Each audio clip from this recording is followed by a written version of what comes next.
Thomas and the Treasure. Brendam Docks is a very busy place. Engines bring freight cars, cranes unload cargo, and ships bring visitors. One day, Thomas had to collect a very important visitor, the Admiral. Thomas was to take the Admiral to open the new Maritime Museum. It was a museum all about the sea. Salty was excited. The Admiral is always looking for the lost pirate treasure of Sodor, he said. Pirates? Scoffed James. Treasure? Huffed Emily. Yes, said Salty. but no one has ever found it. Salty told them there were 3 clues. First, find the eagle of the mountains. Its beak will point to the clouds, not in the sky. Then, those clouds will lead to the skull and crossbones. And there, you'll find the treasure, me hearties. Eagle, clouds, skull and crossbones, tooted Thomas excitedly. I'm sure I could solve those clues. Emily and James thought it was all nonsense, and that made Thomas cross. Just then, the Admiral arrived. Thomas puffed off to collect him.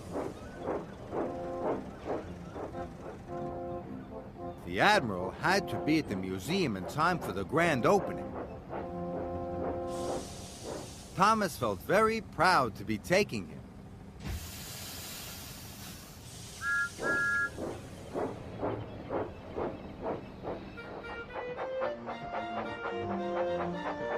What if I arrived with the Admiral and a chest of pirate treasure, thought Thomas. That would show James and Emily. So Thomas chuffed onto the track away from the museum and set off into the mountains to look for the first clue. How could an eagle point the way, wondered Thomas. How could clouds not be in the sky? And Thomas knew he had never seen a skull and crossbones anywhere. Later, Emily puffed towards Thomas. There's no such thing as treasure, she laughed.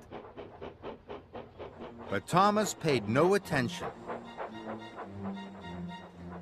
The eagle of the mountains had to be somewhere. Then he saw something wonderful. A mountain that looked like an eagle. Thomas was very excited. I found the first clue, he hooted happily. Now I'll find the next one. The eagle's head would point the way. Suddenly, Thomas saw a track leading in the direction of the stone beak. Where are you going, Thomas? Wished James. To find the clouds that are not in the sky, whistled Thomas. How silly, snorted James, and he chuffed away. But Thomas didn't mind. He knew the clouds were here somewhere. And then he saw them. The clouds not in the sky were reflections of clouds in the lake. I found the second clue, wished Thomas excitedly. One more, and I'll find the treasure.